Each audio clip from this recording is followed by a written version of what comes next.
चलो डन 70 करो डिस्कस 70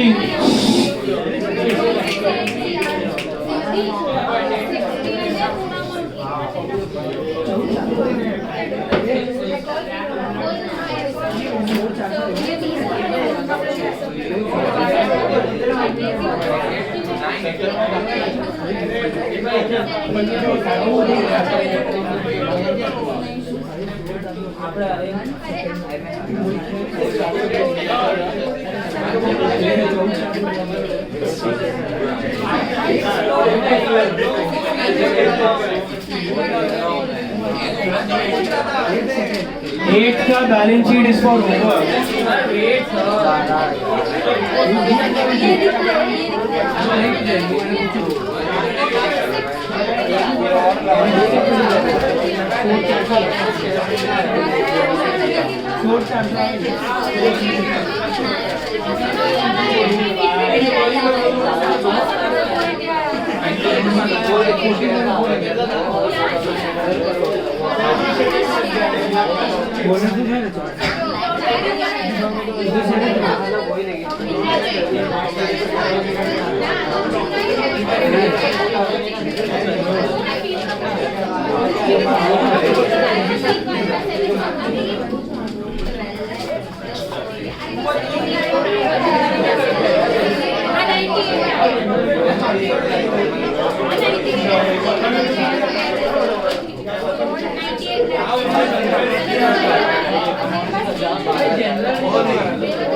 उधर नोट नंबर है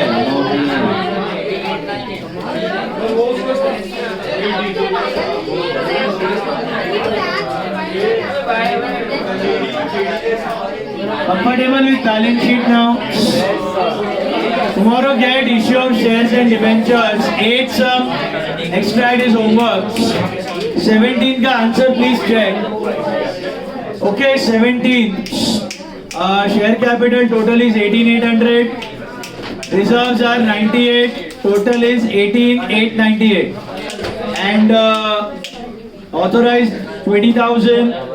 Issued and subscribed में 2,000 and 16,800. 16,800 में 4.8 crore shares are given as bonus. मिला? Reserves में खाली आपके पास एक ही है P&L 98. बस. Sorted. अभी सुनो थियरी के लिए है ना I will just share a link. Please open that link of module. This is an online module link. Share it in the group.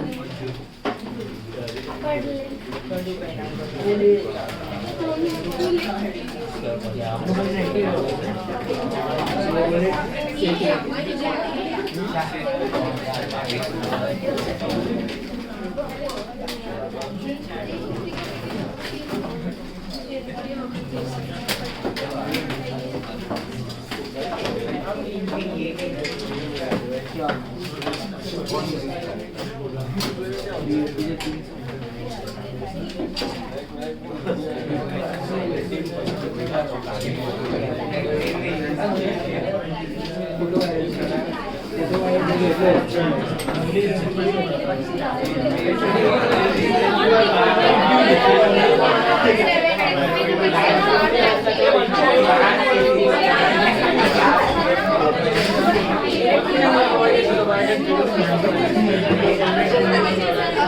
Open करो उसको, या ओपन लिंक, ओपन करो लिंक फटाफट।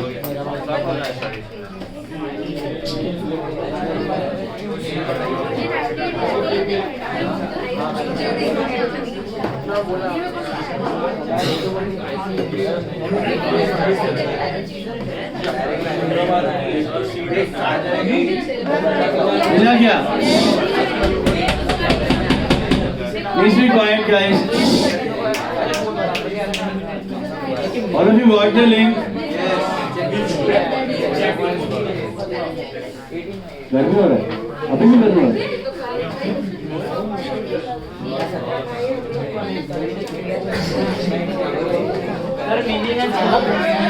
एक मिनट, पहले वो लिंक ओपन किया।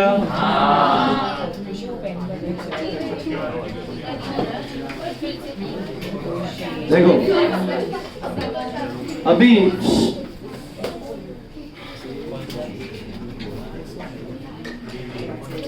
Link में आपको थियरी के टॉपिक्स दिखाई देंगे,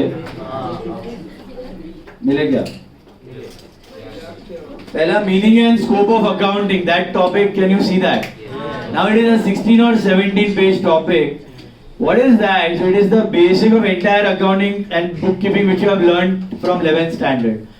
What is basics? What is bookkeeping, recording of accounts? What is accounting, processing, analyzing, summarizing? Then what does a chartered accountant do? What are his roles and duties in the society? What are the uses of accounting? किस किस को use होता है? Creditors, debtors, banks, governments, taxes. तो वो सब चीज overview करके दिया हुआ है आपका, समझ में आया? तो एक बार न्यूज़पेपर के जैसा पढ़ के जाना है। मैसेज आता है ना कोई SMS, व्हाट्सएप मैसेज, ऐसा एक बार पढ़ लेने का, रटने वटने का नहीं, खाली एक बार गो थ्रू कर लेना है ऊपर ऊपर से, just once. Is it clear? वो टॉपिक ऐसे ही पढ़ लो, बहुत सिंपल, कुछ है ही नहीं उसमें समझाने लायक, सब सेल्फ एक्सप्लेनेटरी नॉर्मल चीज सब दिया हुआ है, सिंपल चीज, क्या क्या यूजेस एंड ऑल अकाउंट्स का। यूनिट 2 दिख रहा है आपको, वो अभी हम लोग डिस्कस करेंगे, कंसेप्ट्स एंड कन्वेंशंस। यूनिट 3 हमने ऑलरेडी किया हुआ है, capital revenue, hope you remember that.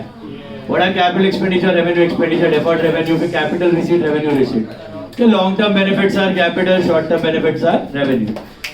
Unit 4 contingent assets, contingent liabilities, I explain, that's a very small topic, 15 minutes का टॉपिक है। And accounting policy also very small, 5-10 minutes it will take. And measurement and valuation discipline, वो थोड़ा सा है, 15-20 minute लगेगा उसको। तो हर दिन में थोड़ा थोड़ा थियरी लेगा, अब ये थियरी पार्ट हो जाएगा। जो 4 मार्क का थियरी होता है वो यहाँ से आता है। Is it clear? 7th accounting standards आपको अभी नहीं है, इंटर और फाइनल में है। इधर खाली इंट्रो दिया है, बट उसमें से कभी कोई क्वेश्चन आता नहीं। Accounting standards are not for you guys. 3rd हमने ऑलरेडी किया हुआ है, फर्स्ट आपको गो थ्रू करना है, बाकी 3 मैं आपको एक्सप्लेन कर दूंगा। अभी आज हम लोग शुरू करें, मैंने आपको PDF शेयर किया on the group. If you open the group, find the PDF for accounting concepts and conventions. Can you see that? ये भी हमने 11th स्टैंडर्ड में सीखे थे ब्रीफ में, अगर आपको याद होगा तो। What are concepts? What are concepts? Concepts का मतलब क्या होता है? Concepts बोलो, conventions बोलो, principles बोलो, all are one and the same. What do you mean by concepts, conventions, principles? Unsaid rules. They are like unsaid rules. पूरा basic structure of accounting, पूरा सिस्टम जिस पे बेस्ड है, they are called as concepts. They are called as concepts. ये concepts आपको पता हो चाहे ना पता हो, आप अपने आप फॉलो करते ही रहोगे।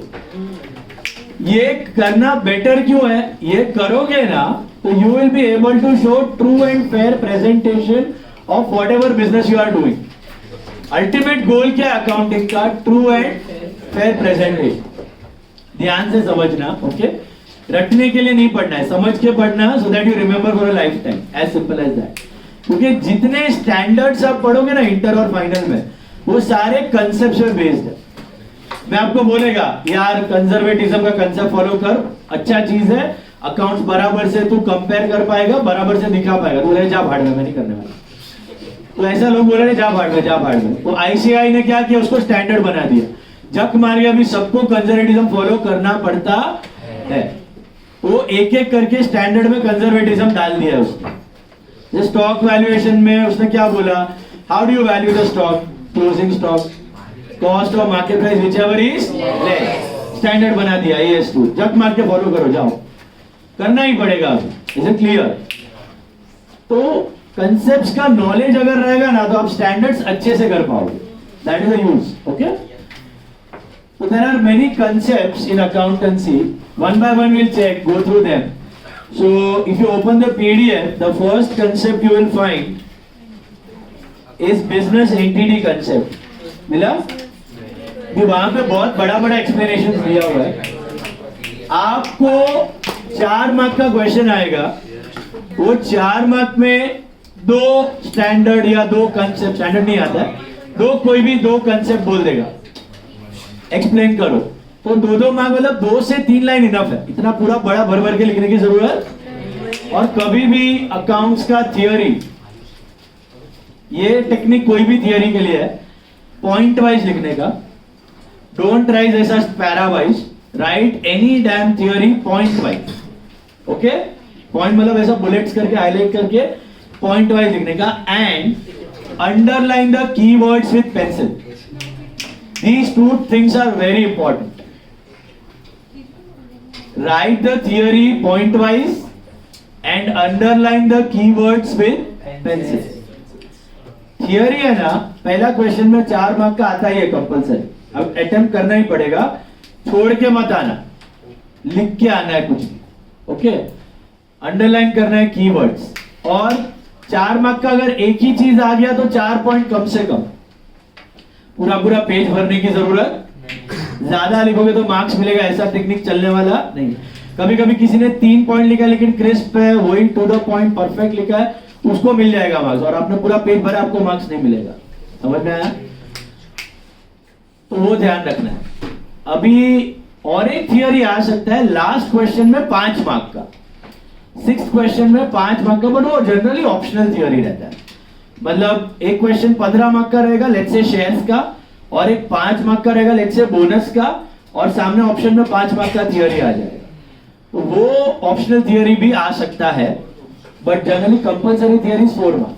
ऑप्शनल थियरी आपके ऊपर है, नहीं करोगे तो बेटर है. थियरी में फुल मार्क्स मिलता नहीं. वो दोनों पार्ट अटेम्प्ट किया तो उसमें से बेस्ट होगा. वो दोनों करने मत जाते, वो कल भी मैंने समझा. हाँ, बेस्ट मिलेगा, बेस्ट. बट ऑप्शंस के सीए पेपर में तो मत ही जाओ अटेम्प्ट करने, कभी भी मत. जो अच्छे से आता है उसको अच्छे से करो, 2 बार रीचेक करो. ओके, मैंने आपको टिया वोरा का एग्जांपल दिया था कि नहीं? स्कॉलर, करोड़िया, बहुत अच्छे से पेपर आता था. टिया वोरा करके एक स्टूडेंट थी 2 years back, brilliant girl from करोड़िया.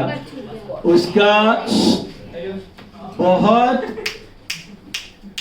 Solid grip था अकाउंट्स में. सॉलिड मतलब boards also she was around 98 99 something, and concepts also thoroughly clear. Prelim सब वन शॉट कंसेप्ट. ऐसा लगता था कि 95 प्लस तो आराम से लेके आए.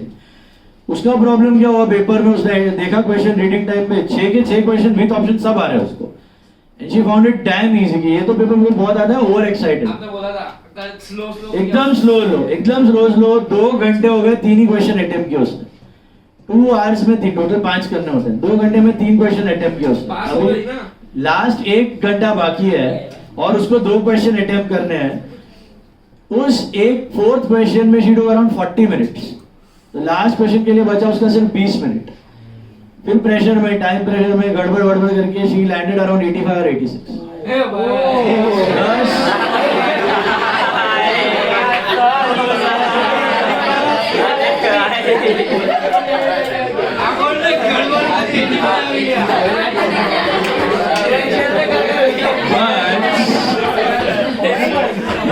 ज्यादा अच्छा लग रहा है, बट उसने जो लेवल का उसने प्रिपरेशन किया था ना, 95 plus was easy for her. ऐसा था. बोलने का मतलब हाँ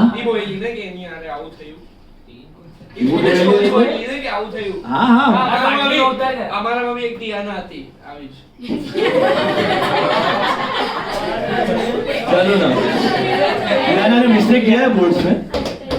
हाँ मिस्टेक नहीं, એને અમારા પાસે દેવમ છે. ચલો આપણા પાસે देवम છે બોર્ड्स में चलो तो बोलने का मतलब ओवर एक्साइट नहीं होना है, ना ही अकाउंट्स में, ना ही लॉ में, ना ही मैथ्स में, ना ही इको में.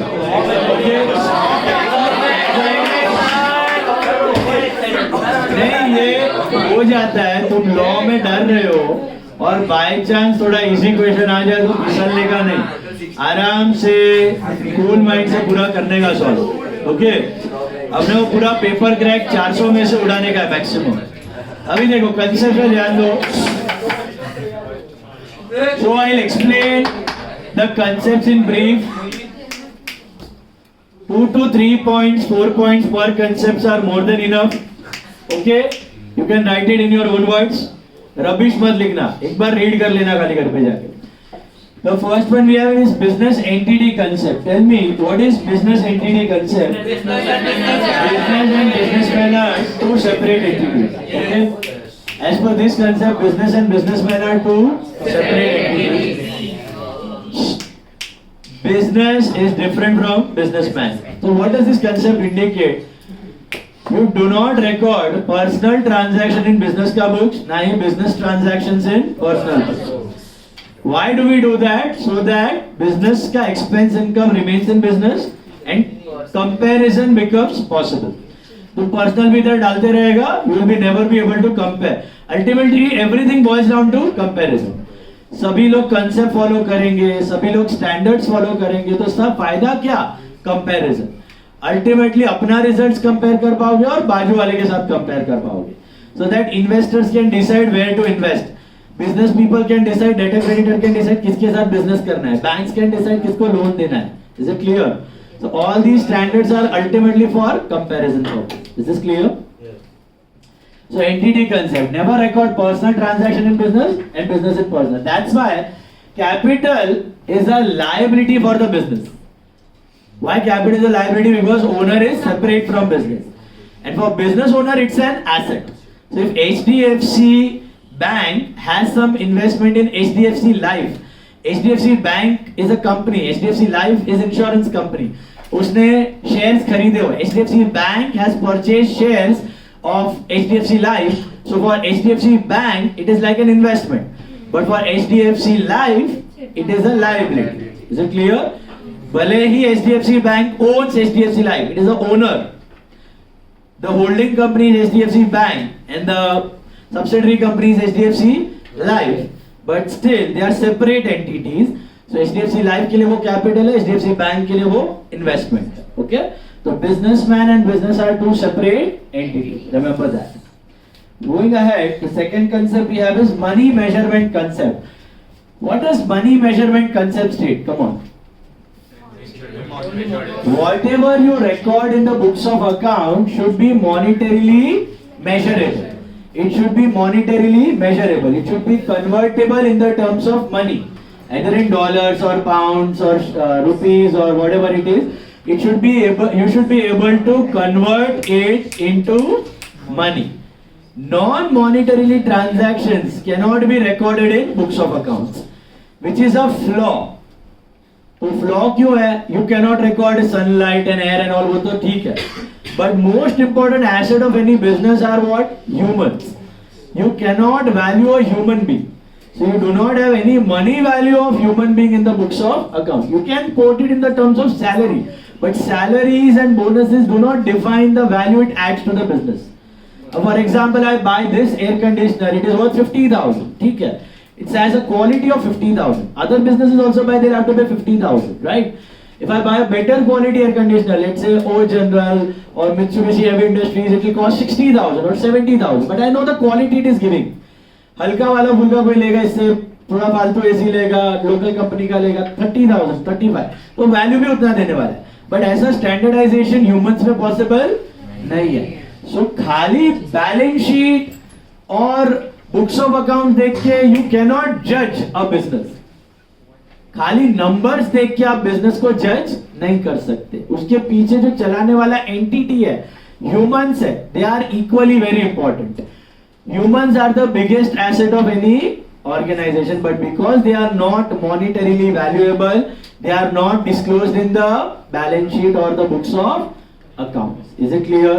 Only money measurement concept states that only monetarily valuable items are shown in the books of accounts. Is this clear? एक फ्लॉ में भी आता है लिमिटेशंस जो रहता है ना बैलेंस शीट और फाइनेंशियल स्टेटमेंट्स का लिमिटेशंस. एक लिमिटेशन ये है कि पर्सनल बायसेस हो जाता है, वो सब तो है ही, और humans can not be entered in the books of accounts. Okay, monitoring not valuable. So real judgement खाली नंबर्स देख के आप डिसाइड नहीं कर सकते. There are many companies which have good numbers but they have चोर मैनेजमेंट. द मैनेजमेंट इज चोर, promoters are scalpers, they do some illegal activities and money laundering and all. Your business will be डब्बा. अच्छा खासा business को भी डबला कर देता है management. Okay, apt example fraudulent businesses भी है, जैसे वो इसका हो गया अपना विजय मल्ल्या का हो गया या फिर नीरव मोदी का हो गया. There is uncompetitive management, less Anil Ambani का बिजनेस अच्छा था but management wasn't competitive, the business went for a toss. Then third one is periodicity concept. What does periodicity concept state? Your transactions and your business is going to run for a short term or a long term. That is given by which concept? Going concern. Going concern और periodicity go hand in hand. Going concern क्या बोलता है? What does going concern state? Business once started will run for a long period of time.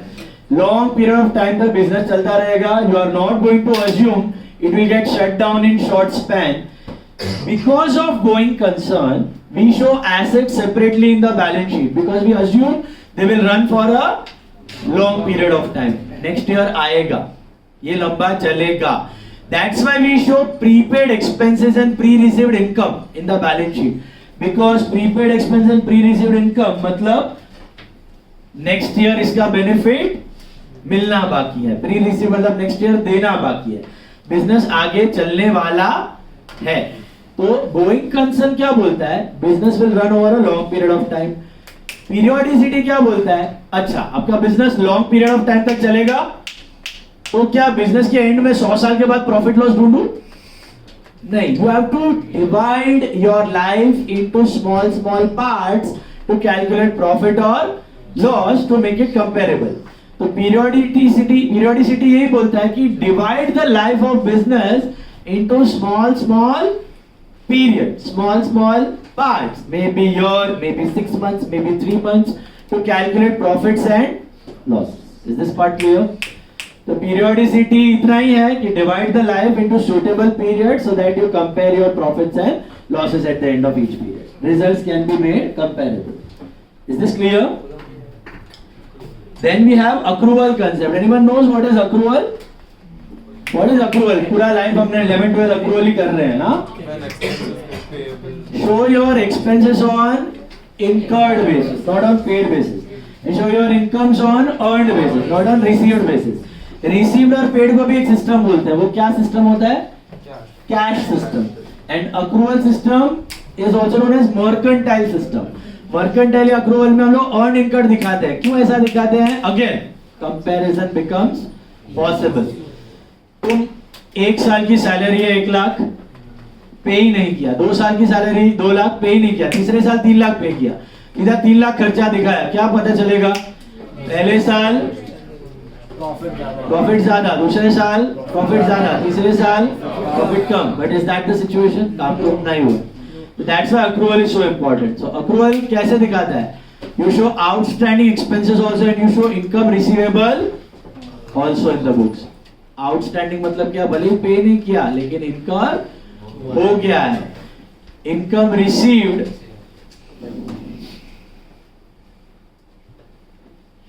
what are you marking in the mobile? Sticky note से mobile में pencil थी कौन mark करे? What are you writing?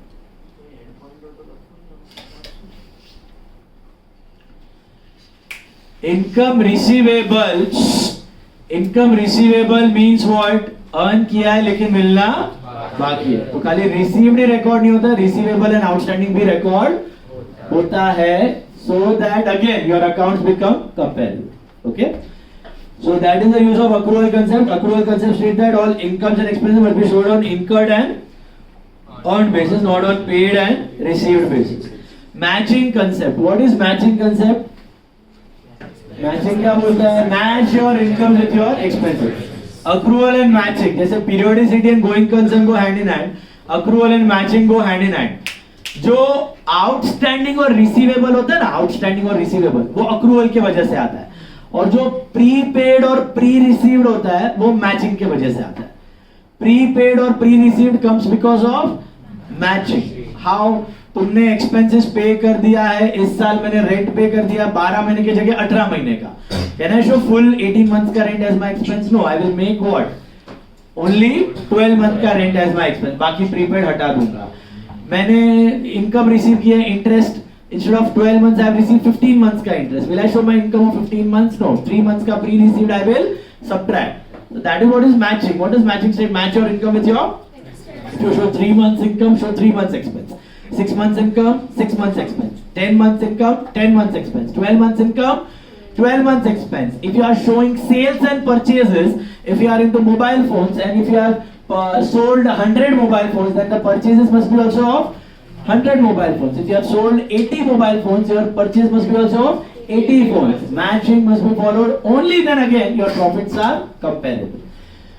Accrual also goes down to that only. If you show the same expense and incomes earned and incurred during the period, your profits are comparable. But the key thing is what? Between accrual and matching. Accrual में outstanding और receivable, earned and incurred basis, वो record करना है. Matching में prepaid और pre receive. Everything ultimately boils down to comparison only. Is it clear? तो match your incomes with your expenses. That is what is matching concept. Next one is going concern. We already discussed that. I think long run business is going to not shut down immediately. हाँ, अभी going concern है ना, एक और पेक्युलरिटी लेके आता है. 3 है ना, 3 यूनिवर्सल कंसेप्ट्स होते हैं. मैं उस पर भी आता हूँ, बाद में बताता हूँ. चलो, गोइंग कंसर्न हमने डिस्कस किया, लॉन्ग रन तक चलने वाला है, ये याद रखना. Cost concept. कॉस्ट कंसेप्ट क्या होता है? Cost concept, tell me. Original cost. Exactly. Whenever you buy any asset, how do you record it in the books of accounts? At historical cost. Historical cost मतलब जो वहां पे है plus all the expenses one time incurred on purchase, right? And then you depreciate it as per the usage. Now tell me, I bought this AC for 50,000 with installation, everything. It is there for 5 years. Next year depreciated value is 40.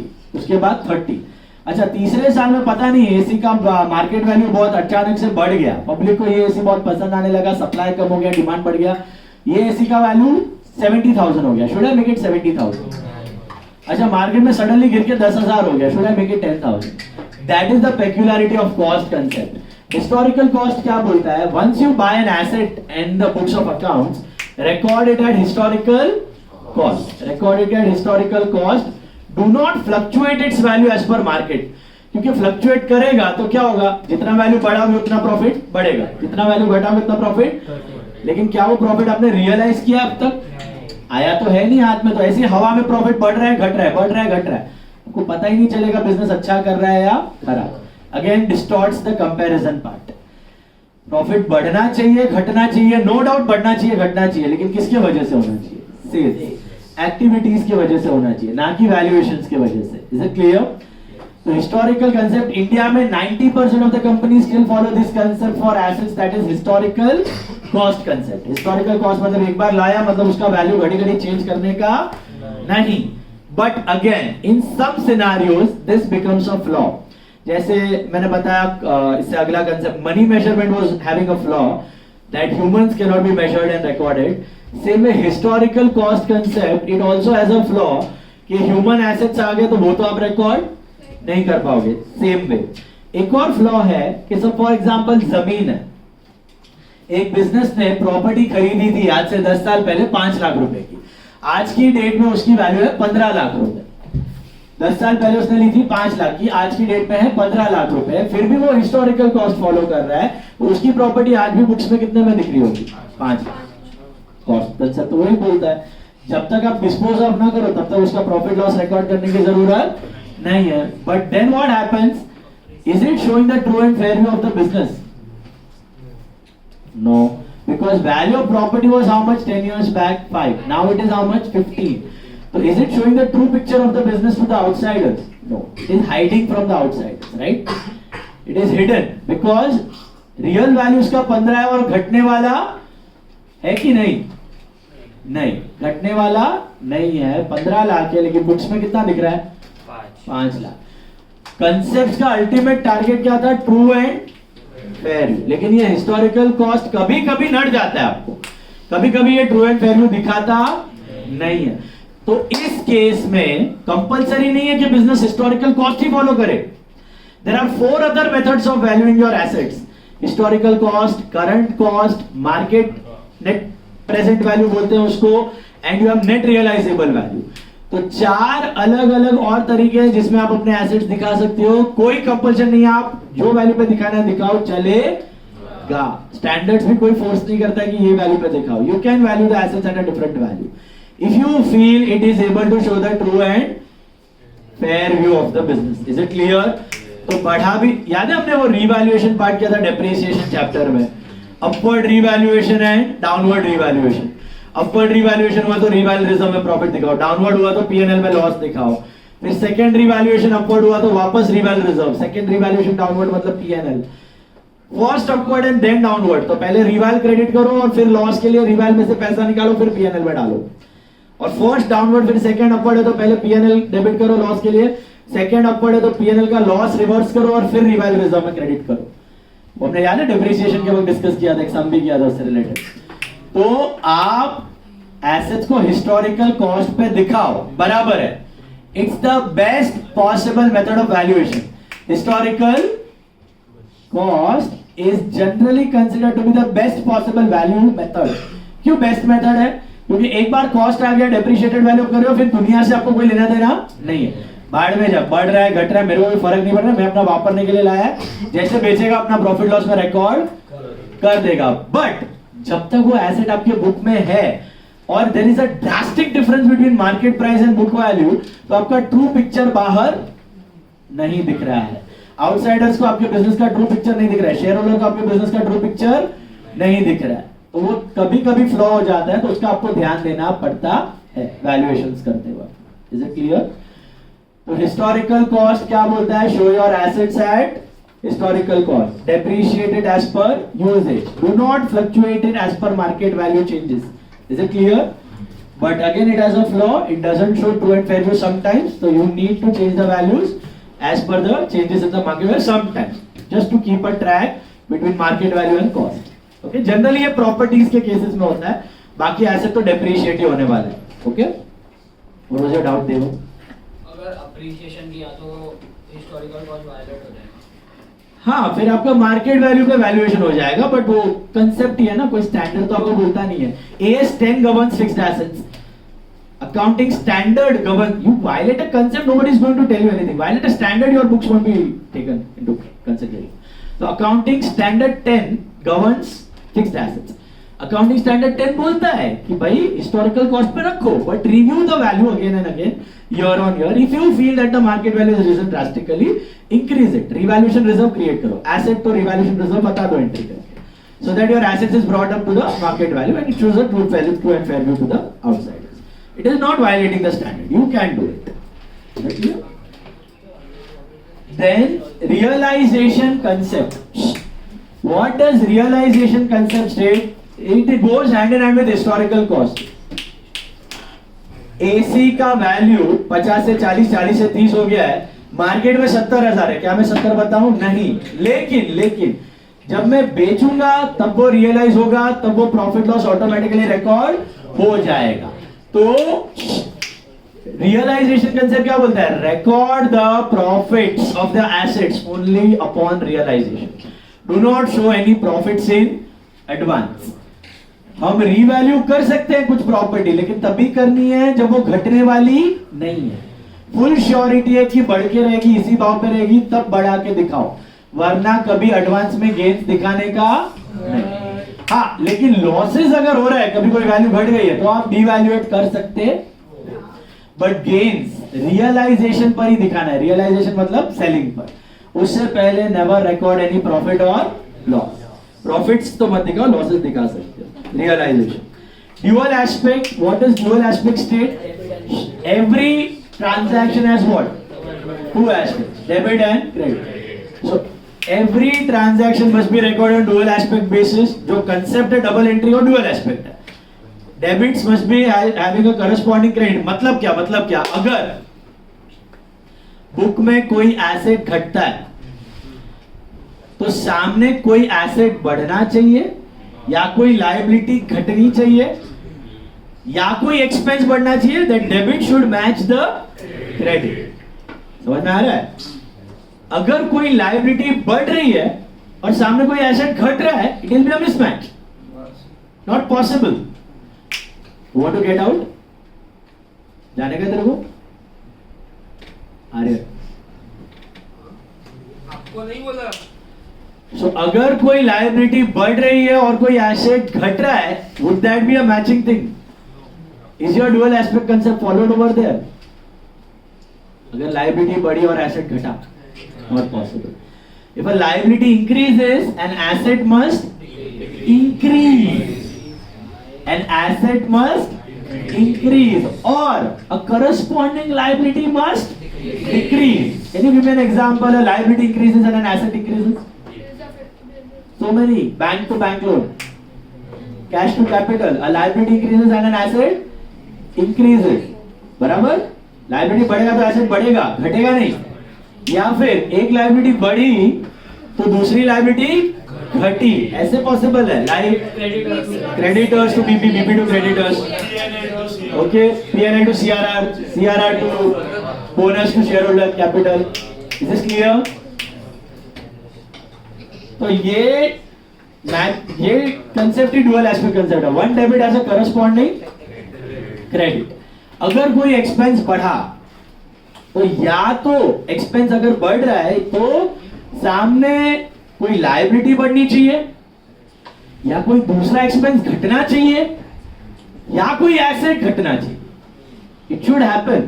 Expense बढ़ा तो सामने कोई liability बढ़नी चाहिए. Can you give me an example? Expense बढ़ा, liability बढ़ा. Expense बढ़ा, liability बढ़ा. Outstanding expense, expense to outstanding expense. Expense बढ़ा, लायबिलिटी बढ़ा. या तो कोई दूसरा एक्सपेंस घटना चाहिए. एक एक्सपेंस बढ़ा, दूसरा एक्सपेंस घटा. Can you give me an expense? One expense increases, one expense decreases. Expense, एक एक्सपेंस मिला, दूसरा एक्सपेंस बढ़ा. एक घटा, दूसरा बढ़ा एक्सपेंस. कोई रॉन्ग एंट्री हो गया. Loss by fire to purchase, advertisement to purchase, salary to purchase. एक एक्सपेंस बढ़ा, दूसरा एक्सपेंस घटा. इनडायरेक्ट एक्सपेंस बढ़ा, डायरेक्ट एक्सपेंस घटा. एक्सपेंस बढ़ा, कोई एसेट घटा. एक्सपेंस बढ़ा, कोई एसेट घटा. So many. Salary to cash, rent to cash, depreciation. Is it clear? What I'm trying to tell you is, it's nothing, no rocket science, bro. सुनो, आपका asset बढ़ा तो डेबिट, घटा तो क्रेडिट. लायबिलिटी बढ़ी तो क्रेडिट, घटी तो एक्सपेंस बढ़ा तो डेबिट, घटा तो इनकम, बढ़ी तो क्रेडिट, घटी तो एक्सपेंस बढ़ा मतलब डेबिट है. तो सामने क्रेडिट किधर पॉसिबल है? या तो एसेट घटेगा तो क्रेडिट, या तो एक्सपेंस घटेगा तो क्रेडिट, या लायबिलिटी बढ़ेगी तो क्रेडिट, या इनकम बढ़ेगी तो क्रेडिट. Is it clear? तो वो क्रेडिट होना चाहिए. समझ में आ रहा है कुछ? नेक्स्ट आगे बढ़ते हैं. 5 minutes.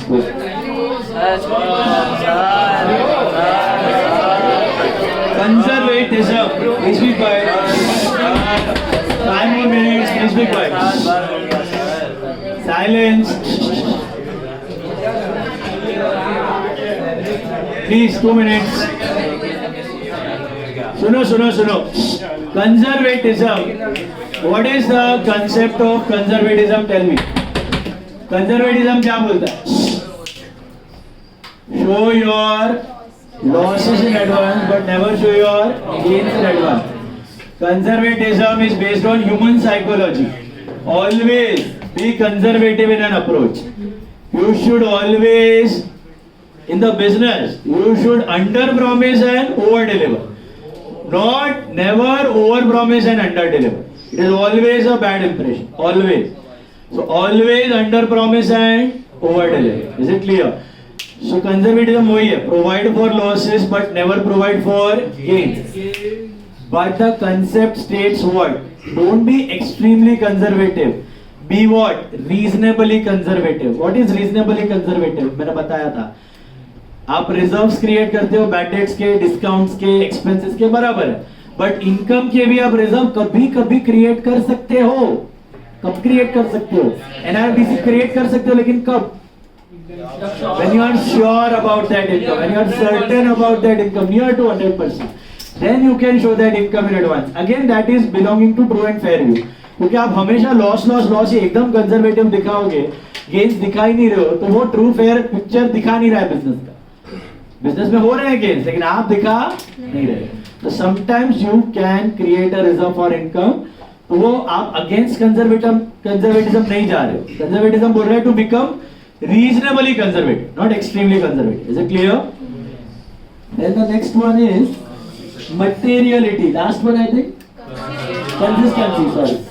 Consistency, the most important concept. Consistency क्या बोलता है, सुनना ध्यान से. ये मैं पॉलिसीज करवाऊंगा ना, तभी वापस आऊंगा इस पे. Consistency बोलता है कि whenever you adopt any policy in a business, whenever you make a rule for a business, policies are what? Rules. अब बिजनेस अपने अपने रूल्स बनाता है, पॉलिसी बनाता है कि we will record sales on invoice basis, purchases on goods का basis. याद है हमने स्टॉक के वक्त किया था policies. It will follow a policy for stock, FIFO method, LIFO method, weighted average method. That is a policy of the business. तो within the framework of standards it can frame खुद का rules. आपने सुना होगा ये company policy है, ये company policy है, हम लोग वापस नहीं लेते गुड्स. तो ये policy are what? Internal rules of any business. एक बार आपने वो पॉलिसी बना ली, फिर घड़ी घड़ी उसको चेंज करने का नहीं. Consistently follow a policy. That is what is consistency concept. Do not change your policies again and again. Once you switch to a policy, do not change them again and again. You have a policy of RDD कि भैया मैं RDD हर साल बनाऊंगा, maybe 5%, 6%, 7%, but बनाऊंगा. That's a policy of the business. जो 5%, 6%, that's called estimate. Estimate can be changed, but policy should remain intact. ऐसा नहीं कि एक साल आरडीडी बनाया, नेक्स्ट साल आरडीडी गायब, फिर आरडीडी बनाया, फिर आरडीडी गायब. That is wrong. Because once you create a policy, you are telling to everyone that this is a rule. Now my account will be prepared as per this policy. So the people and the shareholders will predict your next results based on the policy. If you are fluctuating your policy, your actions and your policies are not in line, people will not be able to trust you. यार ये बोलता कुछ है, होता कुछ है, करता कुछ है, इधर बोलने का पॉलिसी का कुछ और है और अकाउंट्स में रिकॉर्ड कुछ और हो रहा है. तो that becomes a bad reputation for a business in the market. Is it clear? So policies जो भी है, policies किस किस केसेस में होता है? जनरली एसेट वैल्यूएशन में होता है. ये पॉलिसी है. हिस्टोरिकल कॉस्ट फॉलो करो, या मार्केट वैल्यू की पॉलिसी फॉलो करो, या आपका करंट कॉस्ट की फॉलो करो, नेट प्रेजेंट वैल्यू, ये सब पॉलिसी है. स्टॉक में फीफो करो या वेटेड एवरेज करो, ये पॉलिसी है. डेप्रिसिएशन में एफआईएम करो कि आरबीएफ करो, ये पॉलिसी है. समझ में आ रहा है? आरडीडी क्रिएट करो या ना करो, ये पॉलिसी है. प्रोविडेंट फंड के लिए कंट्रीब्यूशन डालना है ना डालना है, that is a policy. So ये आगे भी आएगा आपको. तो policies are what? Internal rules. Sales and purchase invoice basis पे करना है या गुड्स बेसिस पे करना है, दैट्स अ पॉलिसी. तो एक बार पॉलिसी किया है, अडॉप्ट किया है, उसको चेंज करने का नहीं, कंसिस्टेंटली फॉलो करने का. 3 सिनेरियो में चेंज हो सकता है, वो मैं पॉलिसीज करूंगा तब मैं बताऊंगा आपको. Moving ahead, so consistency said that never divert, and then you have, अच्छा सुन लो, इसमें दिया हुआ है कंसिस्टेंसी में 3 सिनेरियोज में आप पॉलिसी चेंज कर सकते हो. याद है मैंने डिस्कस किया था पहले भी. जब लॉ चेंज हो जाए, कंट्री का लॉ चेंज होगा, आपके पास चॉइस नहीं है. दूसरा, स्टैंडर्ड चेंज हो जाए. स्टैंडर्ड चेंज हुआ, पायलट करोगे तो चलने वाला. स्टैंडर्ड ने उठ के कभी बोल दिया कि सबको आरबीएम कंपलसरी है, तो फिर आप एफआईएम डाल नहीं सकते. You have to change your policy from FIM to RBM. And the third, betterment of presentation. That is the grey area. Better accounting presentation के लिए आपको जब जी चाहे तो पॉलिसी चेंज, तो काफी चोर बिजनेस का फायदा उठा के घड़ी घड़ी चेंज कर देते हैं. बताया था मैंने. Then materiality, very simple concept. What is materiality concept? Come on.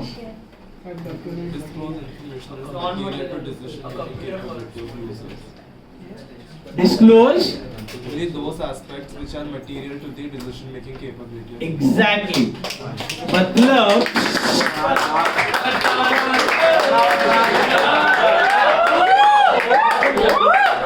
क्या बोला वो सुना मैंने? क्या बोला? Repeat.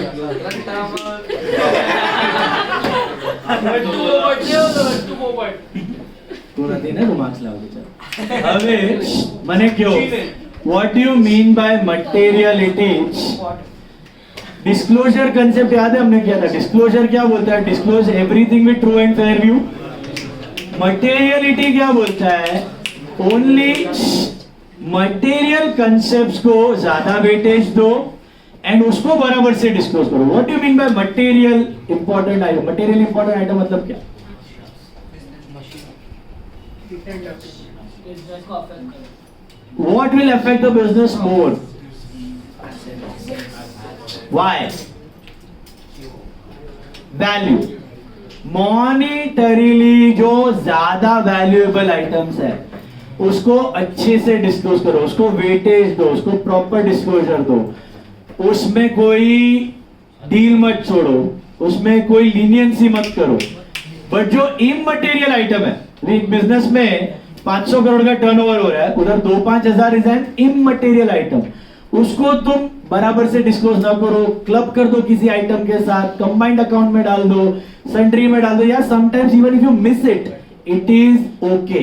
It is, but materially valuable items must be disclose proper. That is what is materiality concept. तो एक बिजनेस में करोड़ों के आइटम भी रिकॉर्ड हो रहे हैं, 200-500 हजार के भी हो रहे हैं. 200-500 हजार बिकम्स इमटेरियल. किसी बिजनेस में छोटा बिजनेस है, 10,000 20,000 is a big item, but 5-10 rupees will become a small item. तो वहां पे ये materiality differs from business to business. Is it clear? तो हमेशा materiality you should keep. Even in audits, when you go as chartered accountants to do audits, आपको बोलेगा चलो internal audit करो, स्टॉक ऑडिट करो, या आपका बैंक ऑडिट्स होता है, तो सारे के सारे ट्रांजैक्शन आप देखने जाओगे तो पागल हो जाओगे. तो you have to first take those transactions which are big in value. तो आपका 90% 95% चंक उधर कवर हो जाए. Is it clear? अभी सुनो, एक इंपॉर्टेंट लास्ट में इसमें पार्ट है. ये क्वेश्चन 4 से 5 बार आ चुका है आईसीआई के पेपर्स में, तो good chances of coming. These are universal concepts. There are 3 universally accepted concepts. Okay? The short form is CAG. C-A-G. What do you mean by universally accepted concepts? Means बाकी concept शायद दूसरे countries में कम ज्यादा शायद किसी में ना follow हो, बट ये 3 सभी books of accounts all over the world, whenever you check, आपको अज्यूम करना है कि ये 3 कंसेप्ट वहां पे फॉलो हुए हैं. What are these 3 concept? C for consistency, मतलब एक बार जो पॉलिसी है वो हर साल कंटिन्यू रहने वाली है. ए फॉर अक्रूवल, मतलब accounts are prepared on accrual. अपना accrual basis means incurred and earned basis, not cash system. Okay? And G for going concern. मतलब आप कोई बुक्स ऑफ अकाउंट्स देख रहे हो तो वो गोइंग कंसर्न फॉलो कर रहा है. अगर ये 3 में से कुछ फॉलो नहीं हो रहा है, they should disclose separately in their books of accounts as a note कि हमने कंसिस्टेंसी फॉलो नहीं की, हमने पॉलिसी चेंज की है, या फिर अप्रूवल नहीं है, कुछ कैश आइटम्स है, या फिर business is no more a going concern. What do you mean by business is no more a going concern? ये बंद होने वाला है. तो what will happen? There will be no prepaid expense in the balance sheet. There will be no pre-received income. All the assets, mind you, all the assets will be brought down to cost or NRV, whichever is less. Not only stock, but all the assets will be brought down to cost or NRV, whichever is, yeah, because all of them are like a current asset. They are going to get shut down next year. तो आगे कोई चलने वाला, तो जितना losses है अभी से दिखा दो. All assets, all stock, everything at cost or NRV, whichever is, उस पे value हो जाए. Is this clear? If it is no more a going, okay? तो इतना रीड करके आना. नेक्स्ट लेक्चर कल मैं दूसरा टॉपिक लूंगा. Issue of shares, debentures and dissolution का बुक लेके आना. Tata bye bye, see you. Doubts है तो मैसेज करो.